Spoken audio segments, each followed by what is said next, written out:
ನಾವು ಎಲ್ಲರೂ ಸತ್ಯವೇದವನ್ನು ತೆರೆದು ದೇವರ ವಾಕ್ಯವನ್ನು ಧ್ಯಾನಿಸೋಣ ಪ್ರಿಯರೇ. ಯೆರೂಸಲೇಮಿನಲ್ಲಿ ಕುರಿ ಅಗೆಸೆ ಬಾಗಿಲಿನ ಹತ್ತಿರದಲ್ಲಿ ಒಂದು ಕೊಳವಿದೆ. ಇದಕ್ಕೆ ಇಬ್ರಿಯ ಮಾತಿನಲ್ಲಿ ಬೆತ್ಸತಾ ಎಂದು ಹೆಸರು. ಅಲ್ಲಿ 5 ಮಂಟಪಗಳಿವೆ.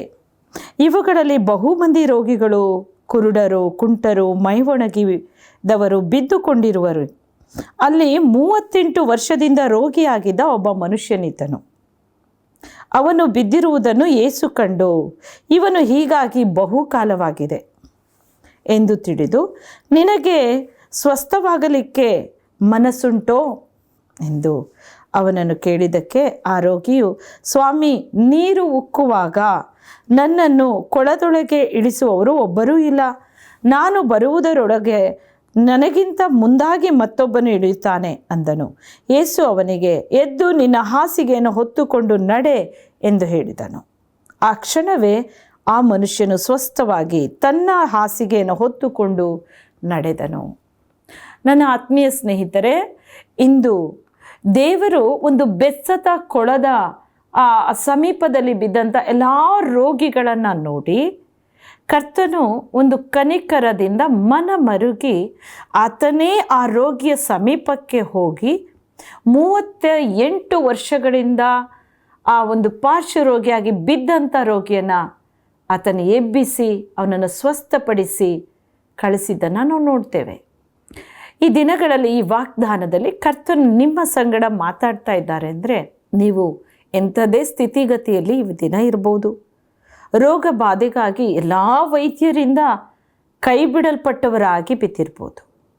ಇಲ್ಲಿ 38 ವರ್ಷದಿಂದ ಒಂದೇ ಹಾಸಿಗೆ ಮೇಲೆ ಬಿದ್ದುಕೊಂಡು ಆ ಒಂದು ಬೆತ್ಸದ ಕೊಳದಲ್ಲಿ ಉಕ್ಕುವ ನೀರನ್ನು ಮುಟ್ಟುವುದಕ್ಕೂ ಹೋಗದೆ ಆತನು ನಾನು ಹೋಗೋಣ ಅಂದರೆ ಅಲ್ಲಿ ಮತ್ತೊಬ್ಬ ರೋಗಿ ಬಂದು ಅದನ್ನು ಮುಟ್ಟಿ ಸ್ವಸ್ಥವಾಗ್ತಾರೆ. ದೇವರೇ, ನಾನು ಏನು ಮಾಡಲಿ ಎಂಬುದಾಗಿ ಹೇಳ್ತಿರೋಂಥ ಆ ರೋಗಿಯನ್ನು ನೋಡ್ತೇವೆ. ಈ ದಿನ ಅನೇಕರು ಯೇಸು ಸ್ವಾಮಿಯ ಕರಗಳಲ್ಲಿ ಅದ್ಭುತ ಶಕ್ತಿ ಇದೆ, ಸ್ವಸ್ಥ ಮಾಡುವಂಥ ಗುಣಪಡಿಸುವ ಶಕ್ತಿ ಇದೆ. ಆತನನ್ನು ನಂಬುವುದಾದರೆ, ನಾವು ಪ್ರಾರ್ಥಿಸೋದಾದರೆ, ಆತನ ಆಲಯಕ್ಕೆ ಹೋಗಿ ನಾವು ಬೇಡುವುದಾದರೆ ಯೇಸು ಸ್ವಾಮಿ ನಮ್ಮನ್ನು ಗುಣ ಮಾಡ್ತಾರೆ ಅನ್ನೋದು ಗೊತ್ತಿದ್ರೂ ಗೊತ್ತಿಲ್ಲದೆ ಆಗೋದೇ ಇಲ್ಲ. ನಮಗೆ ಚರ್ಚಿಗೆ ಹೋಗಿ ಟೈಮ್ ಇಲ್ಲ, ಪ್ರಾರ್ಥನೆ ಮಾಡೋಕ್ಕೆ ಸಮಯ ಇಲ್ಲ, ಹೀಗೆ ದೇವರಿಂದ ಹಾಗೆಯೇ ತಪ್ಪಿಸ್ಕೊಂಡು ಅದ್ಭುತನೂ ಹೊಂದದೆ ಒಂದೇ ಸ್ಥಳದಲ್ಲಿ ಬಿದ್ದಿರೋದನ್ನು ನಿಮ್ಮ ನೋಡ್ತಾ ಇದ್ದಾರೆ ಕರ್ತನು.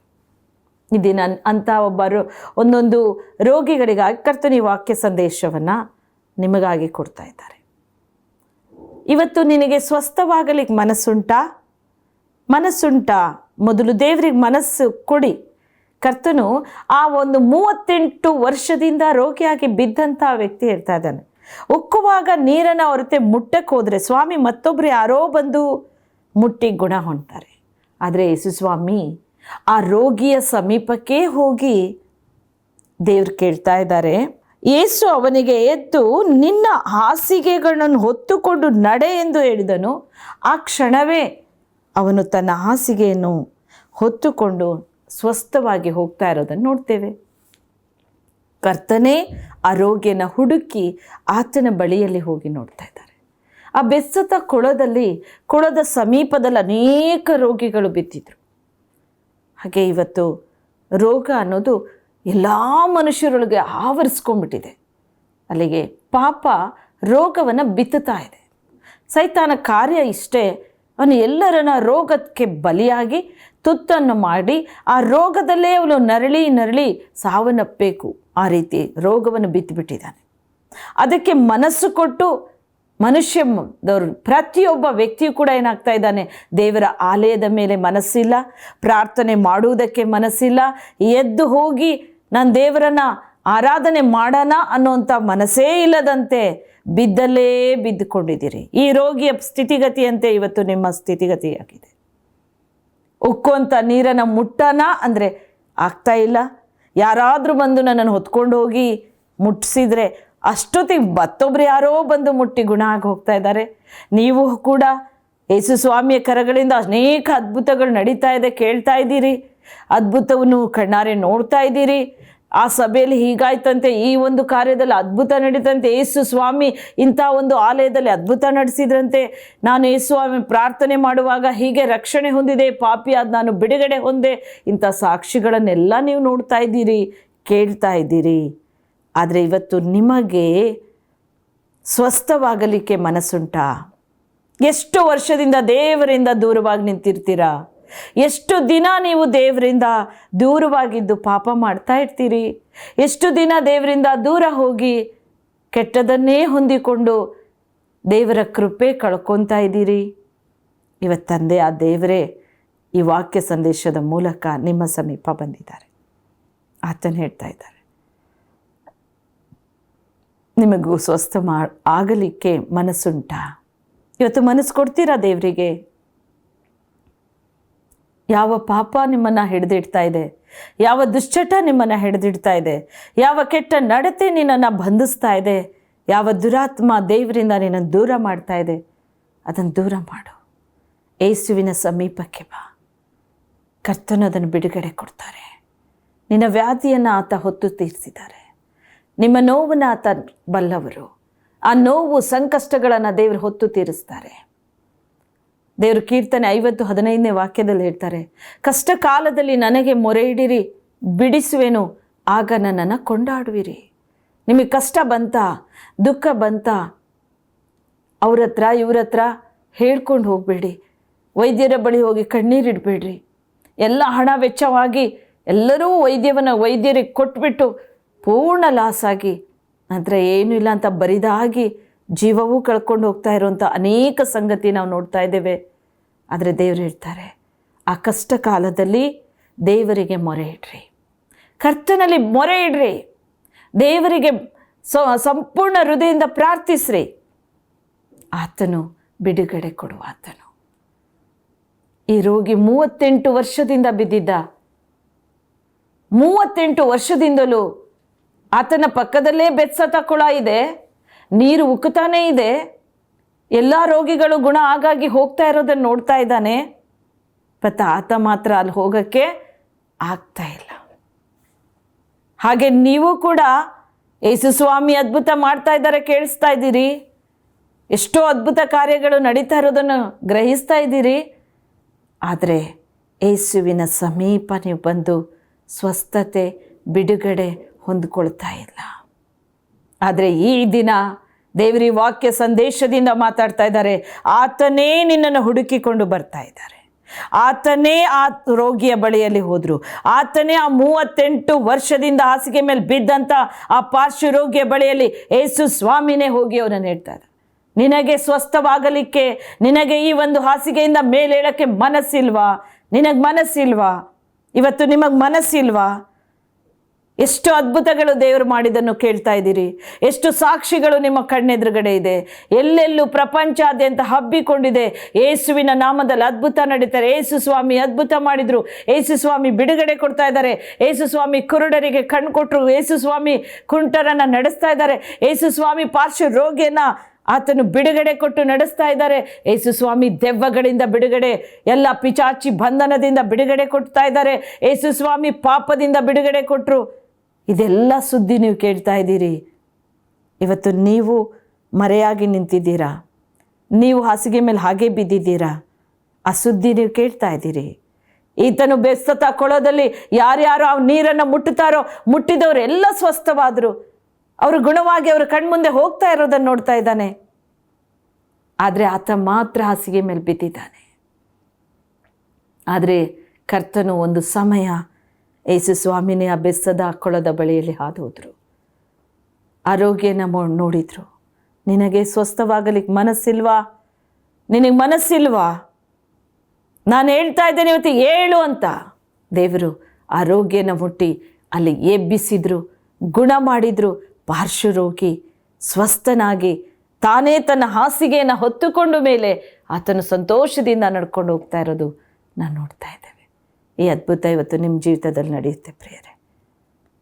ನೀವೆಲ್ಲ ಸುದ್ದಿಗಳನ್ನು ಕೇಳಿದ್ದೀರಿ. ಇವತ್ತು ನಿಮ್ಮ ಸ್ವಸ್ಥತೆ, ನಿಮ್ಮ ಬಿಡುಗಡೆ ಸಮೀಪವಾಗಿದೆ. ಎಷ್ಟು ವರ್ಷದಿಂದ ಪಾಪ ಮಾಡ್ತಾ ಇದ್ದೀರಿ? ಎಷ್ಟು ವರ್ಷದಿಂದ ಮನಸ್ಸು ಕೊಡ್ತಾ ಇಲ್ಲ ದೇವರಿಗೆ? ಸೋಮಾರಿತನದಿಂದ ಹಾಗೆ ಬಿದ್ದುಕೊಂಡಿದ್ದೀರಿ. ಎಷ್ಟು ವರ್ಷದಿಂದ ದೇವರ ಆಲಯಕ್ಕೆ ಹೋಗ್ತಾ ಇಲ್ಲ, ಎಷ್ಟು ದಿನಗಳಿಂದ, ಎಷ್ಟು ವರ್ಷಗಳಿಂದ ತಪ್ಪಿಸಿಕೊಳ್ತಾ ಇದ್ದೀರಿ.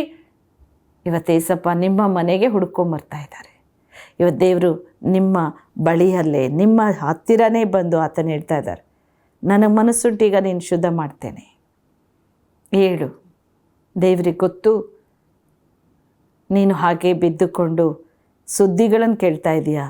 ನೀನು ಗುಣ ಆಗಕ್ಕೆ ಮನಸ್ಸಿಲ್ಲ, ನಿನ್ನ ಪಾಪ ಬಿಡೋಕ್ಕೆ ಮನಸ್ಸಿಲ್ಲ, ಕೆಟ್ಟತನದಿಂದ ಬಿಡುಗಡೆ ಹೊಂದಕ್ಕೆ ಮನಸ್ಸಿಲ್ಲ, ಪ್ರಾರ್ಥನೆ ಮಾಡೋಕ್ಕೆ ಮನಸ್ಸಿಲ್ಲ. ಇವತ್ತು ಯೇಸು ಸ್ವಾಮಿ ನಿಮ್ಮನ್ನೇ ಸಂಧಿಸ್ತಾ ಇದ್ದಾರೆ. ಅಂಥ ವ್ಯಕ್ತಿಗಳನ್ನು ಕರ್ತನು ಸಂಧಿಸ್ತಾ ಇದ್ದಾರೆ. ಇಂಥ ರೋಗಿಗಳನ್ನು ಕರ್ತನು ಸಂಧಿಸ್ತಾ ಇದ್ದಾರೆ. ಪವಿತ್ರಾತ್ಮನ ಈ ದಿನ ನಿಮ್ಮನ್ನು ಮೇಲಕ್ಕೆತ್ತಾ ಇದ್ದಾರೆ. ಹೇಗೆ ಈ ಪಾರ್ಶ್ವರೋಗಿಯನ್ನು 38 ವರ್ಷದಿಂದ ಒಂದೇ ಹಾಸಿಗೆ ಮೇಲೆ ಬಿದ್ದಂಥ ವ್ಯಕ್ತಿಯನ್ನು ದೇವರೇ ಸಂಧಿಸಿ ಏಸಪ್ಪನೇ ಆತನ ಸಮೀಪಕ್ಕೆ ಹೋಗಿ ಆತನನ್ನು ಮುಟ್ಟಿ ಬಿಡುಗಡೆ ಕೊಟ್ಟರು, ಅದೇ ಪ್ರಕಾರ ಅದ್ಭುತ ಇವತ್ತು ನಿಮಗೆ ಅನುಗ್ರಹಿಸ್ತಾ ಇದ್ದಾರೆ ಪ್ರಿಯರೇ. ಆತನ ಹೇಳ್ತಾ ಇದ್ದಾರೆ ನೋಡಿ, ನೀರು ಉಕ್ಕುವಾಗ ನನ್ನನ್ನು ಕೊಳದೊಳಗೆ ಇಳಿಸುವವರು ಒಬ್ಬರೂ ಇಲ್ಲ, ನಾನು ಬರುವುದರೊಳಗೆ ನನಗಿಂತ ಮುಂದಾಗಿ ಮತ್ತೊಬ್ಬನು ಹಿಡಿಯುತ್ತಾನೆ ಅಂದನು. ಆ ರೋಗಿ ಹೇಳ್ತಾ ಇದ್ದಾನೆ, ಸ್ವಾಮಿ ಯಾರ್ಯಾರು ಬಂದು ನಾನು ಹೋಗೋಣ ಅಂದರೆ ಆಶ್ರಮ ಒಳಗೆ ಅವರೇ ಬಂದು ಆ ಕೊಳದಲ್ಲಿ ಮುಳುಗಿ ಅವರು ಸ್ವಸ್ಥವಾಗಿ ಹೋಗ್ತಾ ಇದ್ದಾರೆ. ಆದರೆ ನನ್ನನ್ನು ಒಬ್ಬರಾದರೂ ಕರ್ಕೊಂಡು ಹೋಗೋಕ್ಕೆ ಆಗ್ತಾ ಇಲ್ಲ.